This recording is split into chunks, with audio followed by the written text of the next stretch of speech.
সুপ্রিয় শ্রোতা, কথা মানবী ইউটিউব চ্যানেলে আপনাদের সকলকে স্বাগত জানাচ্ছি। আমি আইরিন অন্না। আপনারা শুনছিলেন হুমায়ুন আহমেদের লেখা বিখ্যাত উপন্যাস নিষাদ। আজ দ্বিতীয় পর্ব। মিসির আলি চা নিয়ে এসে দেখলেন ঘরের বাতি নেভানো। মুনির অন্ধকারে বসে আছে। মিসির আলি কিছু বললেন না, চায়ের কাপ এগিয়ে দিলেন।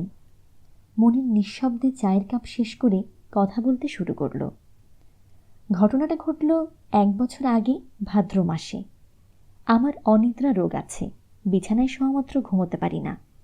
অনেক রাত পর্যন্ত জেগে থাকতে হয়। যে রাতের কথা বলছি সে রাতে অসহ্য গরম পড়েছিল।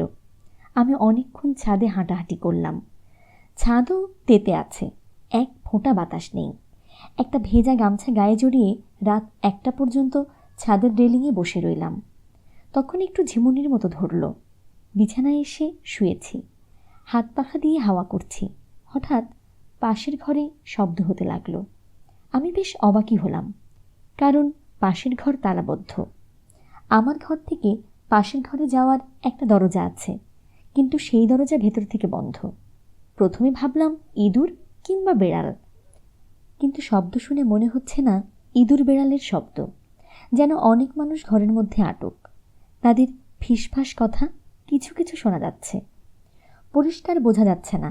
মৃদু হাসিও শুনলাম, যেন অনেকে দরজায় আড়ি পেতেছে, দরজার ফাঁক দিয়ে আমাকে দেখছে। আমার বিস্ময়ের সীমা রইল না। আমি বললাম, কে? সঙ্গে সঙ্গে সব শব্দ থেমে গেল। চারদিক আগের মতো নীরব। আমি উঠে বসলাম। ঘর অন্ধকার। আমি কৌতূহল মেটাবার জন্যেই পাশের ঘরের দরজায় হাত রাখলাম। দরজা খুলে গেল। ঘরের ভেতরে আবছা আলো। সেই আলোয় ঝাপসাভাবে সব কিছু চোখে পড়ে, আবার অনেক কিছু চোখেও পড়ে না। আমি ঘরের ভেতর ঢুকলাম। তখনই নিচে নামার একটা সিঁড়ি চোখে পড়ল। খুবই অস্বাভাবিক ব্যাপার, ঘরের ভেতর সিঁড়ি আসবে কেন? অবস্থা এমন দাঁড়িয়েছে যে আমি পরিষ্কার কিছু চিন্তা করতে পারছি না। সব কেমন জট পাকিয়ে গেছে, যেমন আমি একটা ঘোরের মধ্যে আছি। গা কাঁপিয়ে প্রচণ্ড জ্বর আসার আগে যেমন ঘোর লেগে থাকে, ঠিক সেরকম। নিজেই বুঝতে পারছি না যে আমি সিঁড়ি দিয়ে নামতে শুরু করে দিয়েছি। সব শেষ সিঁড়িটা পার হবার পর আমার ঘোর কেটে গেল। আমি পুরোপুরি একজন সুস্থ ও স্বাভাবিক মানুষ। তবে এই সময়ের মধ্যে কিছু একটা ঘটে গেছে, কারণ আমি আর সেই আমি নই। আমি ঢাকা শহরেও নেই। আমি আছি আমাদের নেত্রকোনার ওই বাড়িটিতে। সবে স্কুল থেকে ফিরছি। ফুলেশ্বরী আমাকে বলছে, টুনু, বাবার শরীর খুব খারাপ, কোর্ট থেকে সকাল সকাল চলে এসেছেন, বাবার পেটে ব্যথা। আমার গা ঝনঝন করতে লাগলো। চোখের সামনে যে দৃশ্য দেখছি সে দৃশ্য আমার অতীত জীবনের। আবারটা ফিরে এসেছে কি করে? তাহলে কি আমার বয়স বাড়েনি? এতদিন যা ঘটেছে সবই কল্পনা কিংবা দীর্ঘ কোনো স্বপ্ন? আমি শোবার ঘরে উঁকি দিলাম। বাবা রেলিং দেয়া খাটে শুয়ে আছেন, মশারি ফেলা।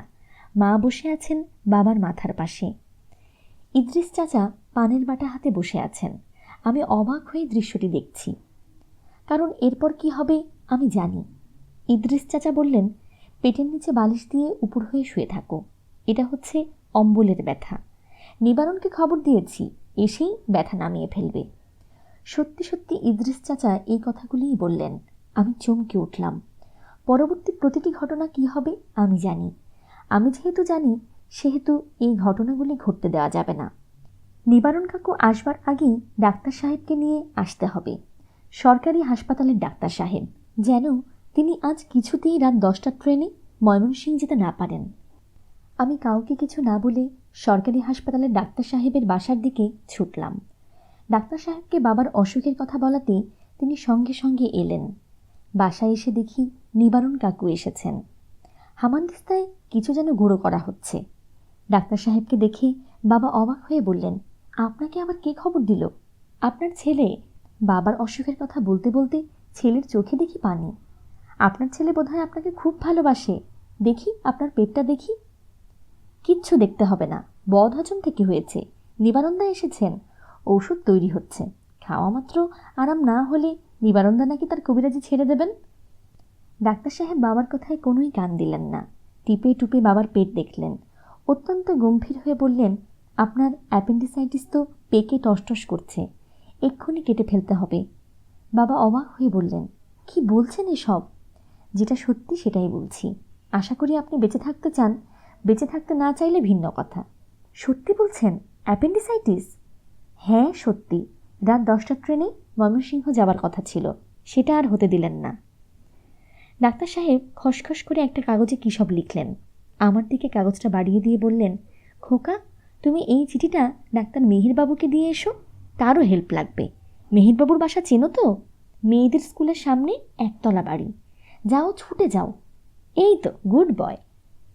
আমি কাগজ হাতে নিয়ে উল্কার মতো ছুটলাম। ঘর থেকে বেরোতেই কিসের সঙ্গে যেন ধাক্কা খেলাম। মাথা ঝিমঝিম করে উঠল।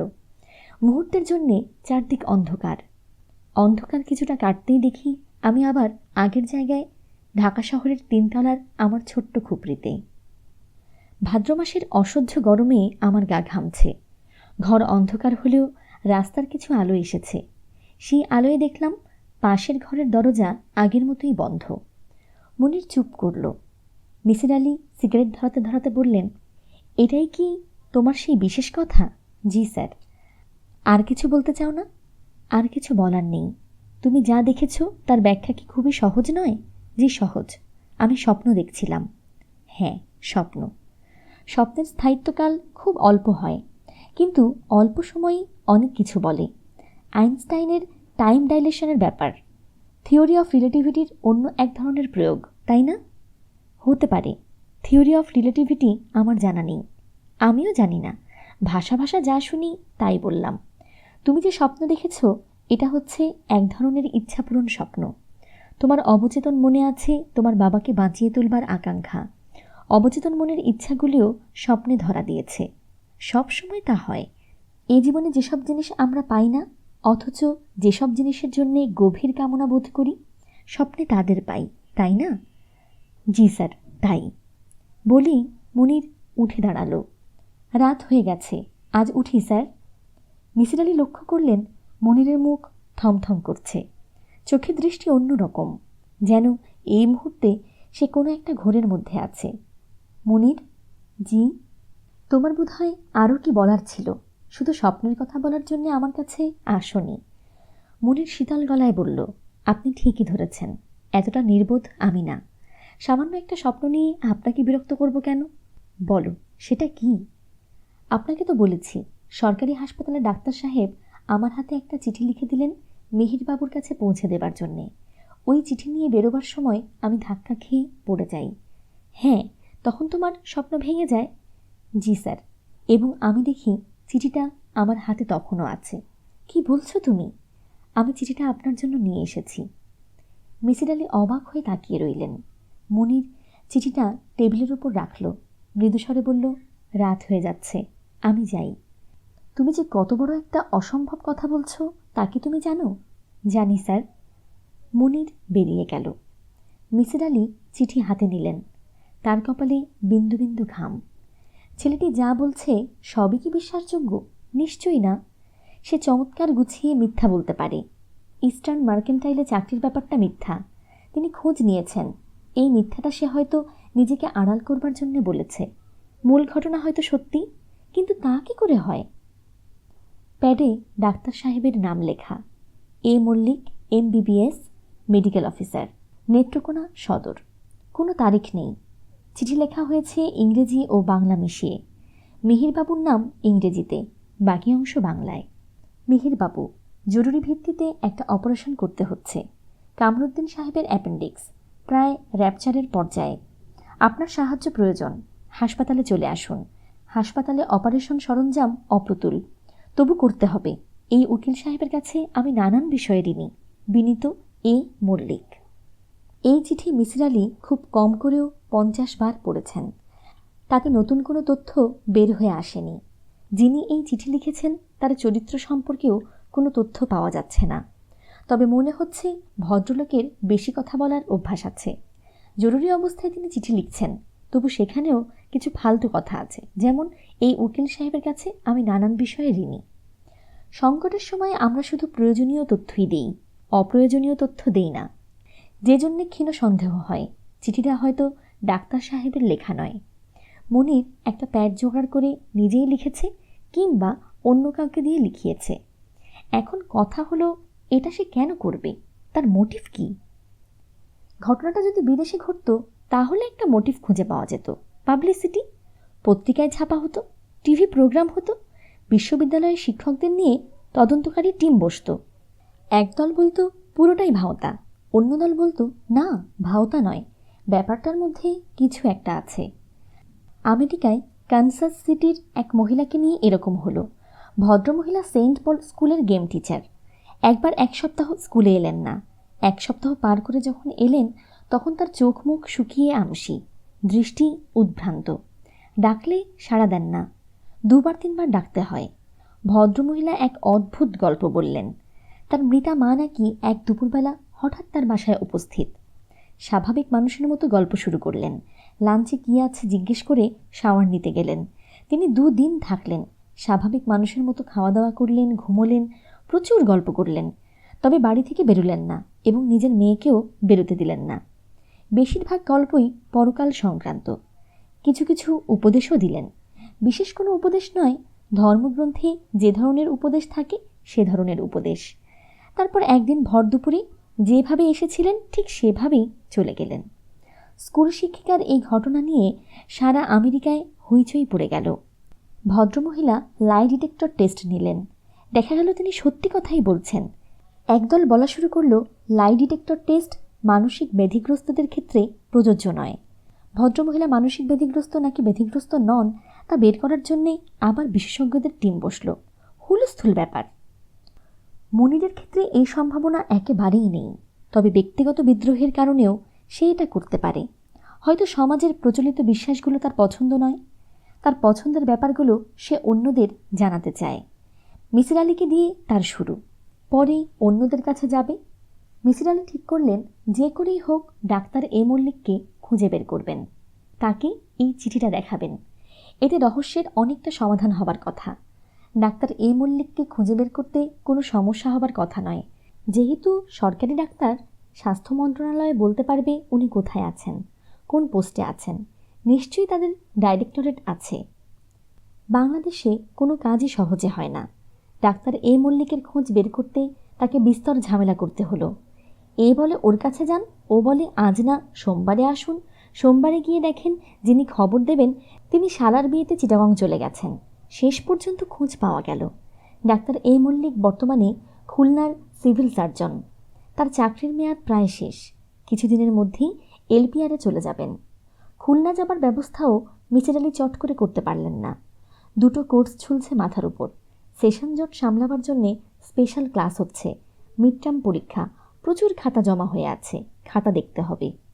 খুলনা জায়গাটাও এমন নয় যে দিনে দিনে গিয়ে চলে আসা যায়। তিনি মনে মনে একটা পরিকল্পনা করে রেখেছিলেন, মনিরকে সঙ্গে নিয়েই খুলনা যাবেন। সেই পরিকল্পনাও কার্যকর করা যাচ্ছে না। মনিরের দেখা নেই। যেই সে ডুব দিয়েছে, ডুবই দিয়েছে, আর উদয় হচ্ছে না। তার ঠিকানা জানা নেই বলে যোগাযোগ করা হচ্ছে না। সে কোথায় থাকে তা একবার মনে হয় বলেছিল, এখন মনে পড়ছে না। মানুষের মস্তিষ্কের একটা মজার ব্যাপার হচ্ছে, অপ্রয়োজনীয় তথ্যগুলো সে খুব যত্ন করে মনে করে রাখে, প্রয়োজনীয় তথ্যগুলো মুছে ফেলে। যে টেলিফোন নম্বরটি মনে করা দরকার সেটি মনে পড়ে না, অথচ প্রয়োজন নেই এমন টেলিফোন নাম্বারগুলো একের পর এক মনে পড়তে থাকে। ডাক্তার এ মল্লিক মানুষটি ছোটোখাটো, চেহারায় বয়সের তেমন ছাপ নেই, তবে মাথার সমস্ত চুল পাকা, যেন শরতের সাদা মেঘের এক টুকরো মাথায় নিয়ে হাসি খুশি ধরনের একজন মানুষ বসে আছেন। ডাক্তার এ মল্লিক বললেন, আমি কি আপনাকে চিনি? জি না, আমার নাম মিসির আলী, ঢাকা বিশ্ববিদ্যালয়ের মনোবিজ্ঞান বিভাগের সহযোগী অধ্যাপক। ও আচ্ছা আচ্ছা, আগে বলবেন তো। আগে বললে কি হতো? না মানে আরও খাতির করে বসাতাম। মিসির আলী হেসে ফেললেন। হাসি থামিয়ে বললেন, আপনি যথেষ্ট খাতির করেছেন। ছুটির দিন কোথায় যেন বেরোচ্ছিলেন, আমাকে দেখে বাতিল করলেন। বাতিল করিনি, বাতিল করলে উপায় আছে। মহিলারা সেজে গুজে বসে আছে, তারা আমাকে জ্যান্ত পুঁতে ফেলবে। কি ব্যাপার বলুন? আমি না হয় বিকেলে আসি? পাগল হয়েছেন? বিকেলের 2টো প্রোগ্রাম, একটা জন্মদিন একটা বিয়ে, যা বলবার এক্ষুনি বলুন, আমার নিজের কোথাও বেরোতে ইচ্ছা করছে না। আপনি আসায় একটা অজুহাত তো তৈরি হলো। বাড়ির মেয়েদের বলতে পারবো কাজে আটকা পড়েছি। আসুন, আমার একটা ব্যক্তিগত ঘর আছে, সেখানে যাই। ডাক্তার সাহেবের ব্যক্তিগত ঘর দেখার মতো। মেঝেতে কার্পেট, বসার জন্যে চমৎকার কিছু রকিং চেয়ার, দেয়ালে অরিজিনাল পেন্টিং। ঘরটিতে এয়ার কুলারও বসানো। এটা হচ্ছে আমার নিজস্ব ড্রয়িং রুম, খুব নির্বাচিত কিছু অতিথিদের জন্যে। আমি কি খুব নির্বাচিত কেউ? কী জন্যে আপনি এসেছেন তা জানার পর বোঝা যাবে। তবে একটা অনুমান অবশ্য করছি, ঢাকা থেকে শুধু আমার সঙ্গেই দেখা করতে এসেছেন, সেই থেকেই অনুমানটা করেছি। একটু বসুন, ঠান্ডা কিছু দিতে বলি। মিসির আলি অস্বস্তি বোধ করতে লাগলেন। 19-20 বছরের একটি মেয়ে খুব বিনীত ভঙ্গিতে মিষ্টির প্লেট নামিয়ে লাজুক হাসি হাসল। মিসির আলির অস্বস্তি আরও বাড়ল। তার মন বলছে এই মেয়েটির বিয়ের কোনো কথাবার্তা হচ্ছে এবং তারা ধরেই নিয়েছে তিনি ঢাকা থেকে এই ব্যাপারেই এসেছেন। মেয়েটি দাঁড়িয়ে আছে, যাচ্ছে না। তার উপর এই বোধহয় নির্দেশ। কি নাম তোমার খুকি? আমার নাম মীরা। বাহ, খুব সুন্দর নাম। কি পড়ো? বরিশাল মেডিকেল কলেজে পড়ি। বাহ, ডাক্তারের মেয়ে ডাক্তার। এখন কি কলেজ ছুটি? জি না, বাবা হঠাৎ আসতে লিখলেন। মেয়েটি কথা শেষ করল না, হঠাৎ অস্বাভাবিক লজ্জা পেয়ে গেল। মিসির আলি মনে মনে ভাবলেন, চমৎকার একটি মেয়ে। এই মেয়ের বিয়ের সঙ্গে কোনো না কোনোভাবে যুক্ত থাকা একটা ভাগ্যের ব্যাপার। মীরা, তুমি এখন যাও, তোমার বাবাকে পাঠিয়ে দাও। ডাক্তার সাহেব ঘরে ঢুকলেন হাসি মুখে। কেমন দেখলেন আমার মেয়েকে? খুব ভালো মেয়ে, চমৎকার মেয়ে। আমি কিন্তু আপনার মেয়ের বিয়ের কোনো ব্যাপারে আসিনি, অন্য ব্যাপারে এসেছি। তবে মীরার বিয়ের ব্যাপারে কোনো সাহায্য করতে পারলে অত্যন্ত খুশি হব। ডাক্তার সাহেব নিভে গেলেন। মিসির আলির বেশ খারাপ লাগলো। ঢাকা থেকে কি কারোর আসার কথা ছিল? জি ছিল, গত পরশু আসার কথা। সেই জন্যেই মেয়েটাকে বরিশাল থেকে আনালাম। আমার বড় মেয়ে থাকে রাজশাহী, সেও এসেছে। মোটামুটি একটা বেইজ্জতি অবস্থা। নিশ্চয়ই কোনো একটা ঝামেলা হয়েছে, যে জন্যে আসতে পারছে না। তা তো হতেই পারে, কিন্তু খবর তো দেবে। আপনি যদি চান তাহলে তৃতীয় পক্ষ হয়ে ঢাকায় ফিরে গিয়ে খোঁজ নিয়ে আপনাকে জানাতে পারি। ডাক্তার সাহেব হ্যাঁ না কিছুই বললেন না। তার ভঙ্গি দেখে মনে হচ্ছে প্রস্তাবটি তার পছন্দ হয়েছে। তবে সরাসরি হ্যাঁ বলতে তার বাঁধছে। সম্ভবত স্ত্রীর সঙ্গে প্রথম আলাপ করবেন, তারপর বলবেন। মিসির আলি বললেন, আমি কী জন্য এসেছি সেটা কি আপনাকে বলবো? হ্যাঁ বলুন। আপনি কি অনেক দিন নেত্রকোনায় ছিলেন? হ্যাঁ ছিলাম, 5 বছর ছিলাম নেত্রকোনা সদর হাসপাতালে। সে তো অনেক দিন আগের কথা। কামরুদ্দিন সাহেব নামে কাউকে চিনতেন? উকিল, বেশ নাম করা উকিল। খুব ভালো করে চিনতাম, অত্যন্ত মেজাজি লোক ছিলেন। অসম্ভব দিলদরিয়া। টাকা রোজগার করত 2 হাতে, খরচ করত 4 হাতে। কি একটা অনুষ্ঠান একবার করলেন ছেলের আকিকা কিংবা মেয়ের জন্মদিনে, সে এক দেখার মতো দৃশ্য। ভদ্রলোক মারা গেলেন কিভাবে? অ্যাপেন্ডিসাইটিস। মফস্বল শহরের অবস্থা তো বুঝতেই পারছেন। অপারেশনের সেরকম সুবিধা নেই, আমিও ছিলাম না। থাকলে একটা কিছু অবশ্যই করতাম। ওই দিনই রাত 10টার ট্রেনে ময়মনসিংহ চলে আসি। আপনি এসব জিজ্ঞেস করছেন কেন? একটা কারণ আছে, কারণটা এই মুহূর্তে বলতে চাই না, পরে বলবো। আপনি কি ওদের কোনো আত্মীয়? জি না। কামরুদ্দিন সাহেবের স্ত্রী সম্পর্কে কি আপনি কিছু জানেন? কোন বিষয়ে বলুন তো? উনি কেমন ছিলেন, কিভাবে মারা গেলেন, এই সব। খুব রূপবতী মহিলা ছিলেন। স্বামীর মৃত্যুর পর কোনো মানসিক পরিবর্তন ওর হয়েছিল কি না জানি না, তবে নানান রকম গুজব শহরে ছড়িয়ে পড়ে। কী রকম গুজব? অভিভাবকহীন রূপবতী মেয়েদের নিয়ে যেসব গুজব সাধারণত ছড়ায়, সেই সব আর কি। সহজলভ্য মেয়ে, এই সব কথাবার্তা। পুরুষদের খুব আনাগোনাও নাকি ছিল। মারা যান কিভাবে, সেই সম্পর্কেও নানান গল্প আছে, কুৎসিত গল্প। পেটে বাচ্চা এসে গিয়েছিল, গ্রাম্য উপায়ে খালাস করতে গিয়ে কী সব হয়েছে। আমি এর বেশি কিছু জানি না। গুজবের ব্যাপারে আমার উৎসাহ খুব কম। তবে এই সব গুজবের পেছনে কিছু সত্যি সাধারণত থাকে। মিসির আলি পকেট থেকে প্যাডের কাগজটি বের করে বললেন, ভালো করে দেখুন তো, এই কাগজের লেখাটি আপনার? আমার তো বটেই, আমার নিজের হাতের লেখা। নিশ্চয়ই, লেখাটা দয়া করে পড়ে দেখুন। মল্লিক সাহেব লেখা পড়ে দীর্ঘ সময় চুপ করে বসে রইলেন, একটি কথাও বললেন না। আপনি লিখেছেন এ লেখা? না। হয়তো অন্য কোনো কামরুদ্দিন সম্পর্কে লিখেছেন। এই নামে নেত্রকোনায় অন্য কোনো উকিল ছিল না, এবং আমি অপারেশনের ব্যাপারে সাহায্য চেয়েও চিঠি লিখি না। হয়তো আপনার মনে নেই। দেখুন প্রফেসর সাহেব, আমার স্মৃতিশক্তি ভালো। আপনার ব্যাপারটা আমি কিছু বুঝতে পারছি না। আপনি কি কোনোভাবে আমাকে বিপদে ফেলার চেষ্টা করছেন? ছি ডাক্তার সাহেব, ভুলেও এরকম কিছু ভাববেন না। আমি একটা জটিল রহস্যের জট ছাড়াবার চেষ্টা করছি, এর বেশি কিছু না। আমি আজ উঠি। আমার লেখা এই চিঠি আপনাকে কে দিল? অন্য একদিন আপনাকে বলবো। অন্য কোনো দিন আপনাকে আমি পাবো কোথায়? আমি আমার ঠিকানা দিয়ে যাচ্ছি। মিসির আলি ঠিকানা লিখলেন। মল্লিক সাহেব অবাক হয়ে বললেন, আপনি জিগাতলায় থাকেন? জি। রহমান সাহেবের বাসা চেনেন? 22/13 তিনতলা বাড়ি। আই স্পেশালিস্ট টি রহমান? জি না। তবে আপনি যদি তাদের কাছে কোনো খবর পাঠাতে চান, আমি ঠিকানা বের করে খবর পৌঁছে দেব। কোনো খবর দিতে হবে না। ও বাড়ি থেকেই কি কারোর আসার কথা ছিল? আপনি কি করে বুঝলেন? অনুমান করছিলাম। ডাক্তার এ মল্লিক অপ্রসন্ন চোখে তাকিয়ে আছেন। তিনি চিন্তিত ও বিরক্ত। তার আজকের ছুটির দিনটি নষ্ট হয়েছে।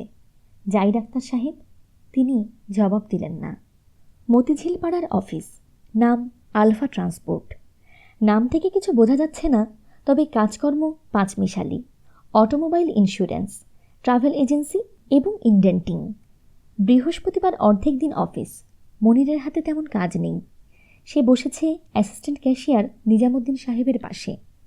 নিজামুদ্দিন সাহেবের ব্যালেন্স শিটে 17 টাকার গণ্ডগোল, হিসাব মিলছে না। তিনি মনিরকে ডেকে নিয়ে গেছেন যাতে সে ঠান্ডা মাথায় ফিগারগুলো চেক করতে পারে। নিজামুদ্দিন সাহেবের বয়স 50-এর কাছাকাছি। এলডি ক্লার্ক হয়ে ঢুকেছিলেন। 2টো প্রমোশন পেয়ে অ্যাসিস্ট্যান্ট ক্যাশিয়ার হয়েছেন। গত বছর একটা গুজব উঠেছিল তিনি অফিসার্স গ্রেড পাচ্ছেন। তা পাননি। তার 5 বছরের জুনিয়র শমশের সাহেব পেয়েছেন। এই নিয়ে নিজামুদ্দিন সাহেবের মনে কোনো ক্ষোভ নেই। দিনের শেষে ক্যাশের হিসাব পুরোপুরি মিটে গেলেই তিনি মহাসুখী। এই হিসাব তার প্রায় মেলে না। তখন তাকে দেখে মনে হয় তার মাথা খারাপ হতে বেশি বাকি নেই। এই মানুষটিকে মনিরের খুব পছন্দ। ভদ্রলোক সব কিছুতেই অত্যন্ত দ্রুত করেন। দ্রুত কথা বলেন, দ্রুত লেখেন এবং দ্রুত রেগে যান। অতি দ্রুত রাগ চলেও যায়। তখন ধরা গলায় বলেন, মিস্টেক হয়েছে, মনের মধ্যে কিছু রাখবেন না, তাহলে কষ্ট পাবো, এক্সকিউজ করে দেন। জুনিয়র কর্মচারীদের কেউ তাকে স্যার বললে তিনি শীতল গলায় বলেন, আমাকে স্যার ডাকবেন না। স্যার ডাকলে নিজেকে মাস্টার মাস্টার মনে হয়, বরং ভাই ডাকবেন। ব্রাদারের উপর কোনো রাগ হয় না। মনির নিজেও 17 টাকার কোনো সমাধান করতে পারল না। দেখা যাচ্ছে ক্যাশে 17 টাকা আসলেই কম। নিজামুদ্দিন সাহেবের মুখ অন্ধকার, নিঃশ্বাস পড়ছে ঘন ঘন। মনির বলল, নিজাম ভাই, আপনি আজ চলে যান। শনিবার না হয় আরেকবার দেখব। শনিবার দেখলে তো হবে না, দিনের হিসাব মেটাতে হয় দিনে। তিনি নিজের পকেট থেকে 17 টাকা রাখলেন আয়রন সেফে। কাগজপত্র সই করলেন। মনিরের খুব মন খারাপ হলো। বেচারার 17 টাকা চলে গেল এই জন্যে নয়, যে হিসাবের জন্য ভদ্রলোকের এত মমতা সেই হিসাব মিলছে না দেখে। মনিরের মনে হচ্ছে এই সহজ সরল মানুষটা হয়তো কেঁদে ফেলবে। নিজাম ভাই, কি? আসুন আরেকবার আমরা দুজন মিলে বসি। চেক এবং কাউন্টার চেক, ভাউচারগুলিও দেখেন। কোনোটা হয়তো ইংরেজিতে লেখা, তুলেছেন বাংলায়। নিজামুদ্দিন সাহেবের চোখ মুখ উজ্জ্বল হয়ে উঠল। তিনি অত্যন্ত উৎসাহী কাগজপত্র বের করলেন। মনির কাগজপত্র নিয়ে বসতে পারল না। এজিএম কাদের সাহেব ডেকে পাঠালেন। নরম গলায় বললেন, আমাকে কয়েকটা জিনিস টাইপ করে দিতে পারবে? প্রশ্ন থেকেই বোঝা যায় অফিসের কোনো কাজ নয়। অফিসের কাজ হলে বলতেন, খুব জরুরি, টাইপরাইটার নিয়ে বসে যাও, মিস্টেক যেন না হয়, স্পেসিং ঠিক রাখবে। এখন তা বলছেন না, নরম স্বরে কথা বলছেন। এজিএম ধরনের কেউ নরম স্বরে কথা বলে, এটাও এক অভিজ্ঞতা। একটু এক্সট্রা টাইম কাজ করতে হবে, পারবে? পারবো স্যার। গুড। কাদের সাহেব মানিব্যাগ খুলে অনেক চিন্তাভাবনা করে একটা 10 টাকার নোট বের করলেন। নাও, দুপুরে কিছু খেয়ে নিও। কিছু লাগবে না স্যার। আরে নাও নাও। মনির হাত বাড়িয়ে টাকা নিল। নিজেকে তার ভিখিরির মতো মনে হচ্ছে, অথচ না নিয়েও উপায় নেই। কাদের সাহেব টাকা না নেয়ার অন্য অর্থ করে বসতে পারে। কতক্ষণ লাগবে? ঘণ্টাখানিক। গুড, আমি একটু বেরোচ্ছি, 1 ঘণ্টা পরে এসে নিয়ে যাব, ঠিক আছে? জি আচ্ছা স্যার। 1টার মধ্যেই কাজ শেষ। এজিএম সাহেবের দেখা নেই। অফিস খালি হয়ে গেল 1:30টার মধ্যে। দারোয়ান তালাচাবি লাগিয়ে দিল। নিজাম সাহেব বললেন, তুমি বারান্দায় দাঁড়িয়ে থাকবে নাকি? এছাড়া আর কি করব? একা একা কতক্ষণ দাঁড়াবে? আমিও অপেক্ষা করি। আপনি চলে যান নিজাম ভাই, স্যার এসে পড়বেন, জরুরি কাজ। জরুরি কাজ না হাতি? জরুরি কাজ হলে চলে যেত না, পাশে বসে থাকতো। আপনি চলে যান নিজাম ভাই, একা তোমাকে রেখে চলে যেতে খারাপ লাগছে। আমি বেশিক্ষণ থাকবো না, এই ঘণ্টাখানিক। ঘণ্টাখানিক নয়, মুনির সন্ধ্যা পর্যন্ত অপেক্ষা করল। কাগজগুলো হয়তো জরুরি, আগামীকাল ছুটি। কাদের সাহেব এই ছুটির মধ্যে তাকে খুঁজে পাবেন না, সেও কাদের সাহেবের বাসার ঠিকানা জানে না। মুনিরের রীতিমতো কান্না পেতে লাগলো। বারান্দায় ঘন্টার পর ঘন্টা দাঁড়িয়ে থাকা খুবই কষ্টের। সময় কাটতেই চায় না। দুপুরে কিছু খাওয়া হয়নি, প্রচণ্ড খিদে লেগেছে। অফিসের পাশেই চায়ের দোকান আছে একটা, টোস্ট, কলা এইসব পাওয়া যায়। কিন্তু যেতে ইচ্ছে করছে না, বরং নিজেকে কোনো না কোনোভাবে কষ্ট দিতে ইচ্ছে করছে। মনির ঠিক করলো রাতেও সে খাবে না, 2 গ্লাস পানি খেয়ে শুয়ে থাকবে। মাঝে মাঝে সে এরকম করে। সন্ধ্যা মেলাবার আগেই আকাশ অন্ধকার করে বৃষ্টি নামল। শ্রাবণ মাসের বৃষ্টি একবার শুরু হলে থামবে না। বৃষ্টির ছাট গায়ে লাগছে, তা লাগুক, কাগজগুলো না ভিজলেই হয়। মনির সদর দরজা ঘেঁষে দাঁড়িয়ে আছে, পা টাটাচ্ছে, বসে পড়তেই ইচ্ছে করছে। বৃষ্টির জন্যেই বেশ কয়েকজন ভিখারিনী আশ্রয় নিয়েছে। খুব অল্প সময়ই এরা কেমন গুছিয়ে নিয়েছে, পা ছড়িয়ে গল্পগুজব করছে। একজন আবার রাস্তা আড়াল করে বসে বিড়ি ধরিয়েছে। মনিরকে দেখে একটু লজ্জা লজ্জা পাচ্ছে। অন্য একজনের কোলে ছোট্ট একটা বাচ্চা, সে বাচ্চাটির সঙ্গে নিচু গলায় কী সব গল্প করছে। এরকম ছোট 3-4 বছরের শিশুর কোনো গল্প বোঝার কথা নয়, কিন্তু শিশুটি মনে হয় বুঝতে পারছে। বৃষ্টি কমার কোনো লক্ষণ নেই, রাস্তায় 1 হাঁটু পানি। এই পানি ভেঙে এজিএম সাহেবের গাড়ি আসবে না। তিনি নতুন গাড়ি কিনেছেন, গাড়ির গায়ে 1 ফোঁটা পানি পড়লে আঁতকে ওঠেন। বৃষ্টির বেগ ক্রমেই বাড়ছে। শ্রাবণ মাসে ঝড় হবার কথা শোনা যায় না, বাতাসের গতিক দেখে মনে হচ্ছে ঝড় হবে। পাশের চায়ের দোকান ঝাঁপ বন্ধ করেছে। মুনির, এই মুনির! মুনির চমকে উঠল। নিজামুদ্দিন সাহেব, পাজামা হাঁটু পর্যন্ত তোলা, মাথায় ছাতা থাকা সত্ত্বেও ভিজে জবজব করছে, পাঞ্জাবি লেপ্টে গায়ের সঙ্গে মিশে আছে। আমার তাই সন্দেহ হচ্ছিল, এই জন্যেই আসলাম। তুমি আছো এখনো? বৃষ্টিতে আটকা পড়েছি। বৃষ্টি তো শুরু হলো সন্ধেবেলায়, কোন আক্কেলে তুমি সন্ধ্যা পর্যন্ত দাঁড়িয়ে রইলে? তুমি কি বায়াজিদ বোস্তামি? আবার হাসছ, এর মধ্যে হাসির কি হলো? আপনি আবার আমার খোঁজ নিতে আসলেন? আসবো না তো কি করব? বৃষ্টি নামার সঙ্গে সঙ্গে আমার মনে হলো তুমি এখনও দাঁড়িয়ে আছো। এর নাম হচ্ছে ইনটিউশন। এখন চলো আমার সঙ্গে, নাকি সারা রাত দাঁড়িয়ে থাকবে? কোথায় যাব? আমার বাসায়। আমার সঙ্গে আজ খাবে। তুমি মহামূর্খ, মহামূর্খ। সুপ্রিয় শ্রোতা বন্ধুরা, এই ছিল আজকের পর্বটি। পরবর্তী পর্বের আপডেট পেতে কথামানবী ইউটিউব চ্যানেলটি সাবস্ক্রাইব করে পাশে থাকা বেল আইকনটি অন করে নিন। আর আমাদের কাজগুলো যদি আপনাদের ভালো লেগে থাকে তবে লাইক, কমেন্ট, শেয়ার করে বন্ধুদের মাঝে ছড়িয়ে দেবার অনুরোধ রাখছি। সকলে খুব ভালো থাকুন, সুস্থ থাকুন, আনন্দে থাকুন, নিজের জন্যে বাঁচুন, নিজের আপন মানুষদের জন্য বাঁচুন। অনেক অনেক শুভকামনা জানিয়ে আজকের মতো এখানেই শেষ করছি।